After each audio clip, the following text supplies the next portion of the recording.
Welcome to the Practice Podcast, a show created by lawyers to help lawyers in life and business without all the complicated lawyer language. Let's welcome Bast Amron founders and your hosts, Jeff Bast and Brett Amron. Hello, Brett Amron. Jeffrey Bast. How are you, sir? How are we doing? I'm doing well. And yourself? I'm fantastic. Other than that, we're recording this apart from each other. We're doing this during the summer, and Brett's up in upstate New York, and I'm down in Miami. And yeah, that seems unfair. Although I love Miami. I love it in Miami. And yes, well, yeah. But you're wearing... I'm not... I have no comment on that. I got nothing. Yeah. So I have a question for you today, Brett. We did this summer with the family, with the kids. We were doing this or that. So I'm going to do two, if that's okay with you. One of them is, would you rather be able to speak any language or be able to play any musical instrument? That's tough. I think one is more functional and one is more enjoyable to me, right? The language is more functional, and I think I would feel better when I travel, feel more intellectual, feel like I can get in with the locals better. And the musical instrument's always something that I've wanted to do more of and do better at and learn. And I think that would be more of a joy for me. So that's a non-answer. Yeah. But that's the best one you're going to get out of me. That's the best. No, I'm not picking one. That's the best you're going to get out of me today. Man, you just explained the question back to me. You got to pick one. Well, okay. Language. Yeah. Okay. Very interesting. Very interesting. I think it would be. How about you? I would go with musical instrument. I think it'd be so amazing to be able to play any instrument. But I agree. It's a tough question. I think being able to speak any language would be kind of cool. And also, you probably can be in a lot of places where people would assume you don't speak the language. And then, listen in and then just drop in. And so. Understand when they're making fun of you. And that's great. Yeah. All right. One more. The other one is, would you rather have chia pet hair, or would you rather make squeaky sounds every time you step, every time you walk? Squeaky sounds. Squeaky sounds. Okay. All right. Yeah. Well, there you go. All right. And you? I think chia pet hair would be kind of fun. You just you cut it in different shapes. I think some people would argue that I have that already. Yeah. But I'd say the squeaky sounds from you would be cool. All right. Cool. All right. So our guest today is Glory Alcántara. Glory is the director of multicultural marketing at General Mills, with nearly 20 years of experience leading marketing initiatives across North America and Latin America. She helps drive strategy for some of the world's most iconic brands, including Cheerios, Pillsbury, and Nature Valley. Earlier this year, we had the pleasure of hearing Glory speak at our Business Advantage Forum as a panelist, where she shared insights on AI, innovation, and the future of work. And actually, if you're interested in hearing that panel, you can listen to a recording of it at episode 213 of this show. And we're excited to have her join us today on the podcast. Welcome, Glory. Thank you. Thank you for having me. I'm excited. To share this moment with you guys and hear about what you have to say and learn a little bit. And what you have to say. Laugh a little bit and all the things. All right, it's a beautiful Friday afternoon in Miami, so why not? Exactly. Yeah, we're happy to have you here. Do you want to answer the questions I posed? I would love to. For the first one, it's definitely language. Yeah. I love traveling and I love talking and I love building connections with people. And I think through language is a perfect way to do it. Yeah. Musical instruments is a hard one because I grew up playing the piano, so I should say that, but I think I'm going to pick language. Okay. All right. Yeah, I think they're both good options. You got to ask the second one too. The second one? Are you on squeaky feet or chia pet hair? I think the squeaky feet. I think, I think so. I'm going to go with that. All right, cool. I just stand still. I don't think my dogs would like the squeaky feet, to be honest with you. But they might. They might just want to come and bite your feet, Maybe. Oh, I want that. Yeah. Right. So, Glory, you've been in marketing, I guess multicultural marketing at General Mills for over 20 years. Tell us your history. How did you find your way to that, on that path? I'll tell a little bit of my journey. So I was born and raised in the Dominican Republic. So I moved to the US when I was 17 to go to college. I moved to a small town in Wisconsin to go to a small school there. Oh, yeah. And that's where my journey started. I moved without really not knowing a lot of English and just got immersed in it. Took ESL classes, English as a second language classes. And just in college. Yeah. And I started there. I went to Kimberly-Clark, worked there for a little bit. and then realized, I kind of want to do something else. I think marketing is what I want to do. So I quit my job after a few years, went to get my MBA at IU, Indiana University in Bloomington. Beautiful campus. Loved my experience there. And then General Mills hired me from there. So now it's been about 18 years that I've joined the company, and it has been a marvelous experience. I've done marketing mostly, but also have done like international marketing, US marketing, multicultural marketing. It's been really rewarding and fun to be able to work in some of the best brands and the longest standing brands, in the country, in the world in many cases. So it's been a fun journey. Wow. First, how did you go from the Dominican Republic to Wisconsin? I don't think that's a pretty typical. How'd you end up in Wisconsin? I know. Of all places. I was part of an exchange program. So I was in high school, I was valedictorian, and there's this exchange program that picked students from different countries in Latin America to participate in this program that actually Georgetown organized at the time. It no longer exists, but it was a pretty cool program to bring students to the US to get exposure and learn the culture and learn new skills and bring those skills back home. Actually, I ended up staying here, so those skills never came back. But I'm giving my energy and my passion to this beautiful country. But anyways, I got a scholarship to go to this school. And that's how I came here. So I was part of this program, moved here to Wisconsin. Different students went to different campuses. I didn't even choose it. They select you and then they send you to where they think you fit. How was that transition for you? It was good. I mean, I've always been like super open-minded. I love change. I'm a little bit different in that way. I think I actually thrive in change. That's why, like even right now as an industry and as there's so much change happening with AI, with a lot of things, with health and wellness, with a lot of things. So like I'm actually embracing some of those things, and I've always been that way. So when I moved here, I was really excited about it. I was like excited to learn a new language, to learn a new culture. Was it easy? Heck no. It was really hard. I couldn't communicate with people for the first 6 months, really. Maybe a little less. It was hard, but I love the fact that I'm in a new place and I get to meet new people, make new friends. Right. That's why language is really important to me. As soon as I got here, I'm I gotta learn English as fast as possible, because that's how I'm gonna get to know people and make friends, build friendships and get to know my community. Yeah. Yeah, I would say Wisconsin is not like Miami, where maybe if you don't speak English, you'd be okay for a little while. No. And the way this program was cool because they actually picked locations where there were not a lot of Hispanic people or Spanish-speaking people, because they were forcing you to really immerse yourself. If I was brought to Miami, I probably would not have learned the culture or the language the way that I did.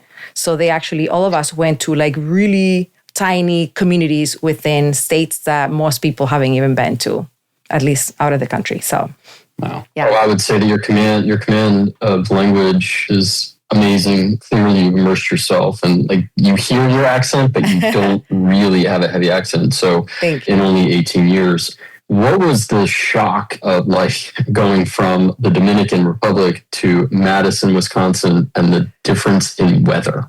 Oh my God! To me, that's got to be pretty shocking. It wasn't Madison; it was actually Menasha, which is a tiny, tiny town, but it was close to Madison. That's smaller. Yeah. Really small. It was shocking. I'll tell you the first thing that shocked me, actually, beyond the weather, because when I moved here, it was June. So it was beautiful. It was summer in Wisconsin. It was gorgeous. Oh, okay. So I didn't feel the weather until later. I didn't know. And back then we didn't have ChatGPT or even Google to tell me what I'm going to be encountering here. So I guess we did have Google, but it was not as available. But the first thing that shocked me was having a basement. I was really weirded out by houses with basements. And because in the movies you see basements are where all the creep things murder happens. Yeah. All the weird stuff is in the basements. They're dark and they're weird.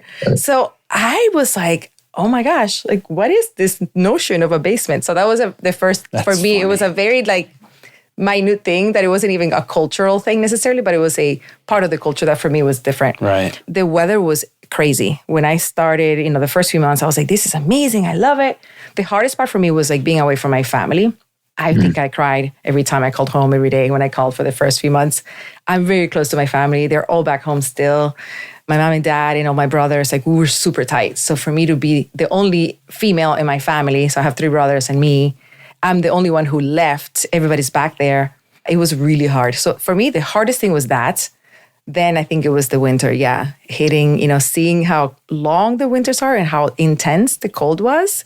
But I also, for me, it was like actually kind of fun too, because you get to wear different clothes and boots and scarves and mittens, all the things, So we want to get into sort of the marketing and your journey there, but I have one more question about sort of the cultural shift. Obviously, you had foods you grew up with. I'm going to take a leap here and suggest that perhaps you couldn't really find a lot of the same food that you grew up eating in the Dominican in that small town in Wisconsin. Correct. What was something, how did you sort of adjust to that? And is there one favorite food that you picked up from your time in Wisconsin? Yeah, food was definitely not available. There were no, I guess the closest thing was like a Mexican restaurant or like Mexican food. There's a couple local Mexican restaurants, but it's not the same, not at all. Rice was the only thing in common, really, but everything else is very different, as you guys might know. That's where I developed my love for like fries. Like I still love fries. That's like my favorite thing, one of my favorite things. And I just loved fries, and pizza is something that I enjoyed. Pasta, like we don't have those things back home. Pasta night, pizza night, Taco Tuesday was when I got first introduced to that. So all those things, I just like, they were all new and exciting to me. I'm like, I've never eaten a crunchy taco in my life before I came here. So it was like a really cool discovery opportunity for me. And I love food, which is why I love that I'm in the food business.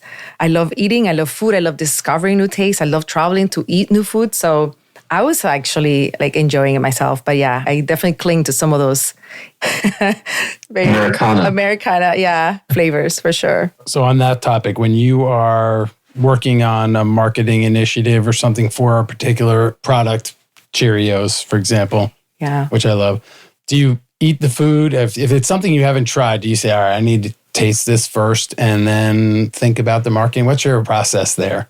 I'm curious. Yeah, it's a good one. Definitely, we are encouraged to eat the food. So by the time the marketing gets created, the innovation has already happened and you've done a lot of the work there already. Right. But for me specifically, the work I do is more later on. So I get to help brands engage their messaging and deepen the relationship with specific consumer segments like Hispanics, for example. Okay. So I get to advise them and help them figure out if you have that food and what's the profile of the food, what are the things about the food that maybe connect better with specific types of people. So definitely I eat the food in many different ways. So like, for example, we just launched protein granola from Nature Valley that I'm a huge fan of. So I What's eat it called? Nature Valley. Oh, granola. Nature Valley protein. Yeah.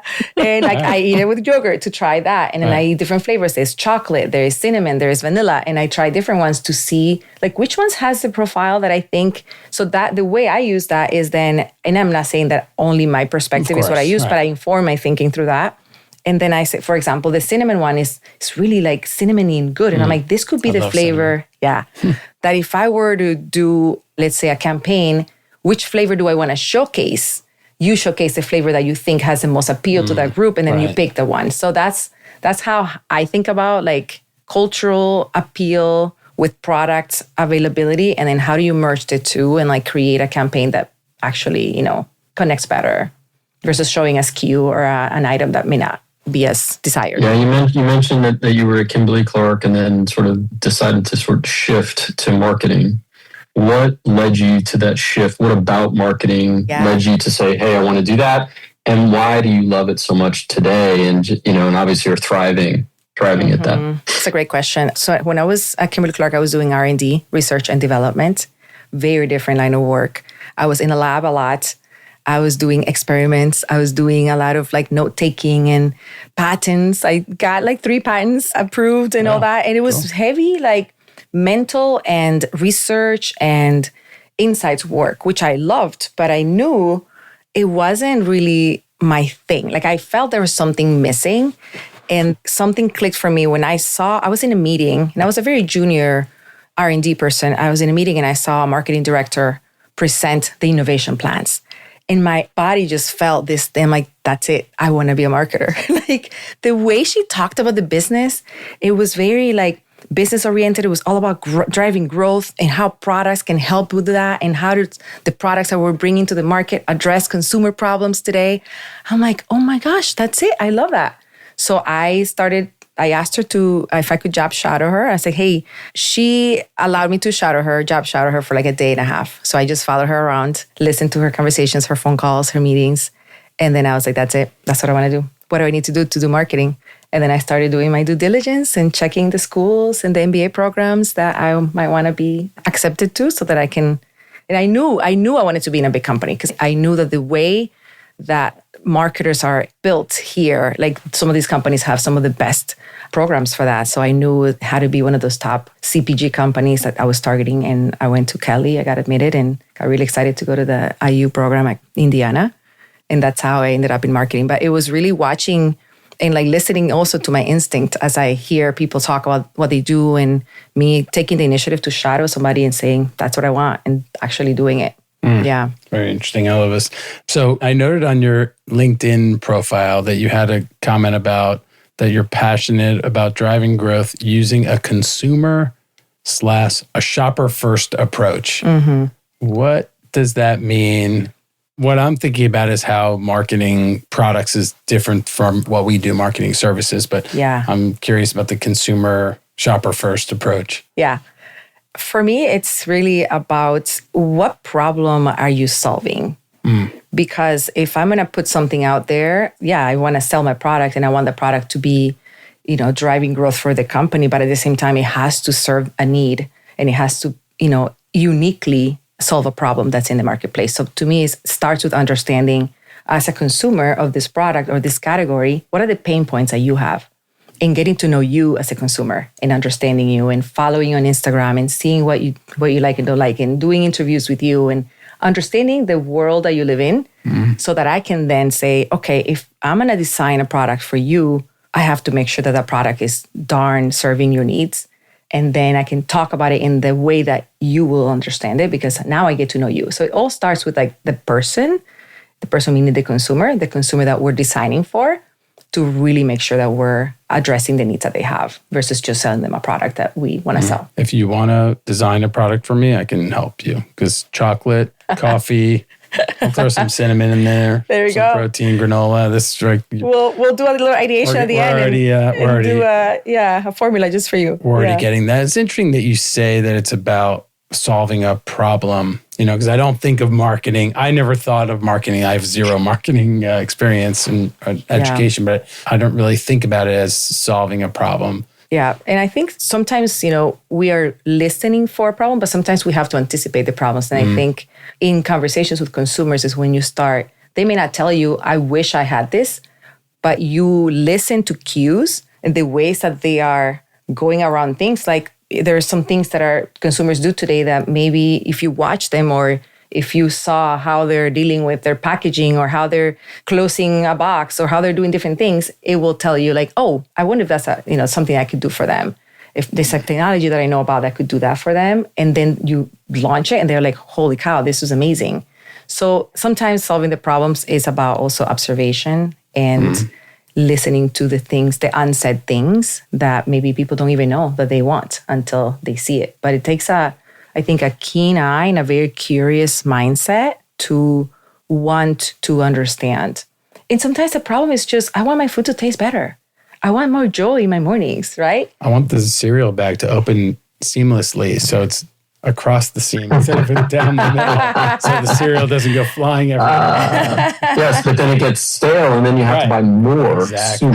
So I think right. So how have you seen over your time, Glory, in marketing, how have you seen technology change your role and the role of your department, in terms of whether it be interface with customers, whether it be testing the market, whether it be, coming up with a particular campaign? Yeah, technology has been a great ally for all of us, especially marketers. I'd say right now we are, as you guys know, we just had this conversation not too long ago. We talked about AI and how it's changing the way we do our business every day.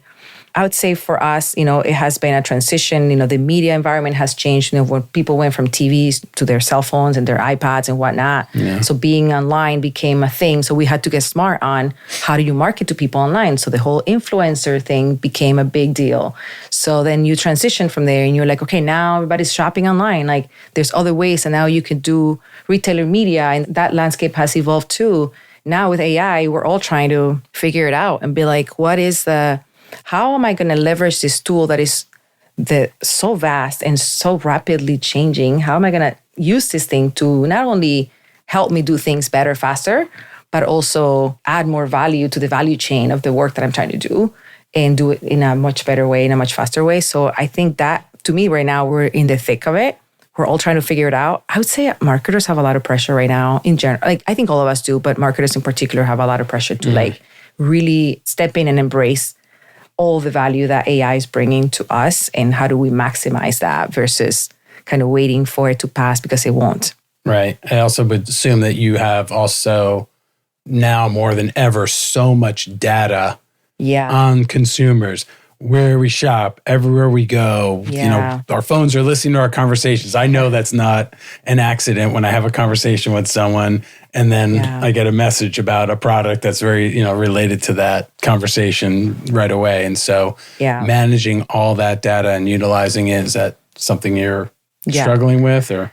I think there's definitely a level of analysis paralysis, as we call it. Yeah. There's so much available that if you just start looking at data, and you can spend, months just looking at data and get immersed in that and can kind of get lost in it. Right. There's definitely an abundance of information right now, for sure. So that's why discernment and knowing when you have what you need to get going, knowing when to stop. I think the quality of the data is really important to make informed decisions. But if you just continue to get in that loop, you can get lost. So yes, definitely that's a challenge too, that a lot of us are trying to figure out, when do I have enough to make a call?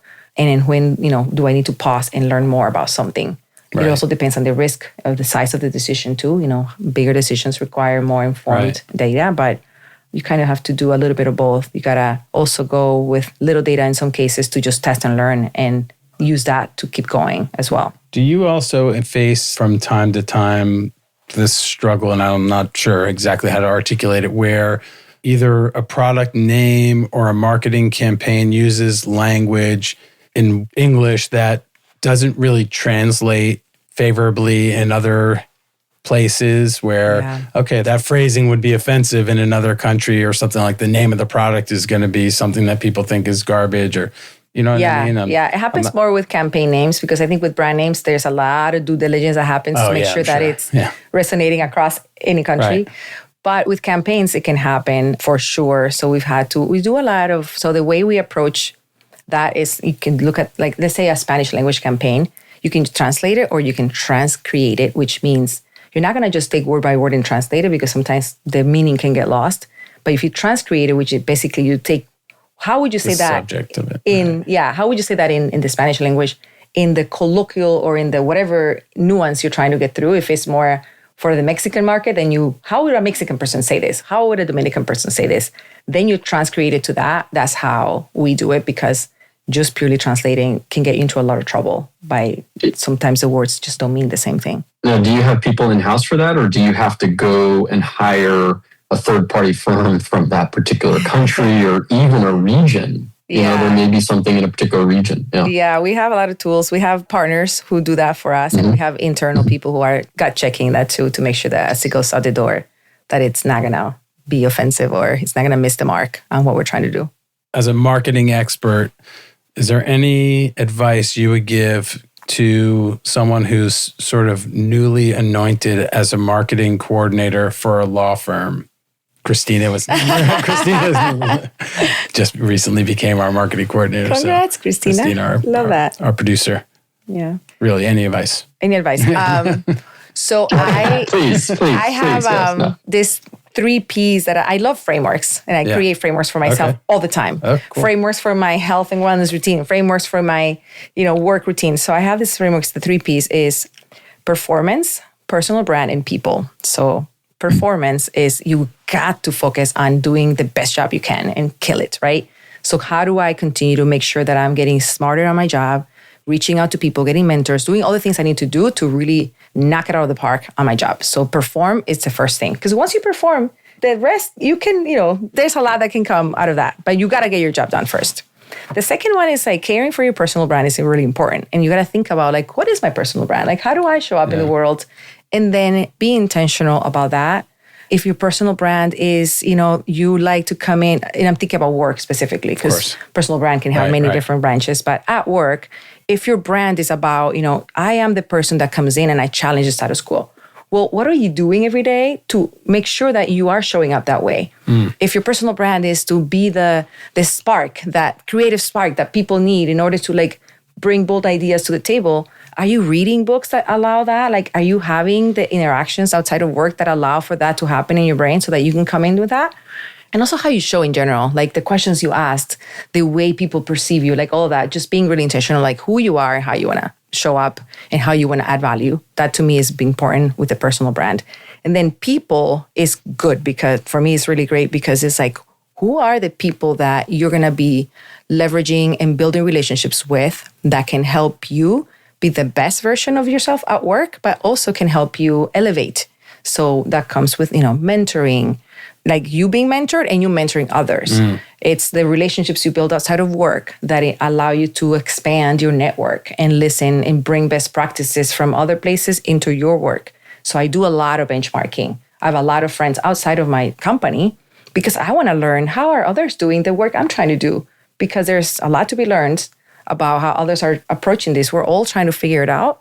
And I think the more you build those relationships that can enrich your own job, I think that the better for the company. So it's all about, for me, about creating value and adding value to every place you are. And to me, those 3 Ps allow me to kind of package them in a good way. So that's what I love that. That's a great answer for really anyone. And I'm interested in your frameworks. You said, do you have a framework for fitness too? Did you say that? Wellness.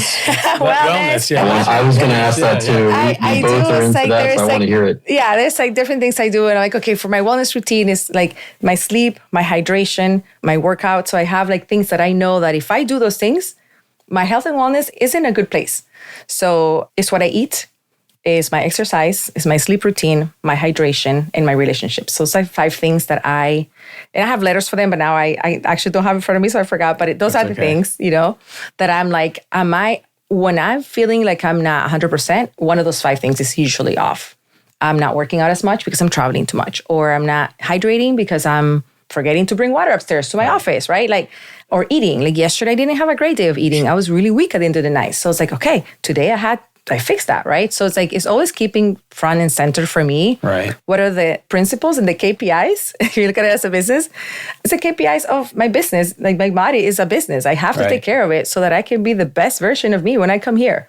If I come here and I'm just weak because I didn't sleep last night because I was up watching TV, like that's not going to help you guys create great content. And it's not going to help me show up with the best personal brand that I want to show up in. So it all connects about like the value that you want to bring to the world and how you take care of those things that you need to take care of in order to really maximize that value. Boom. Oh, yeah. Package that. And I think it's about being intentional about these things, because everyone can say I'm healthy and whatever, but you're actually, if you're not intentional about it, I love that you created a sort of a framework so that you're constantly evaluating, each leg of the frame. So exactly. Really. I used to with my son the other day. I have an 18-year-old son, and he was getting sick a lot in his last semester of school. So we went through it, and I'm like, okay, let's look. If you're getting sick a lot, that was it. Sorry, I know it was sleep and it was hydration. 18-year-old, easy. Yeah, easy. Exactly. And it was those 2 things, hydration and sleep. He wasn't drinking enough water and he wasn't sleeping enough. So I'm like, that's it. You know what you need to do.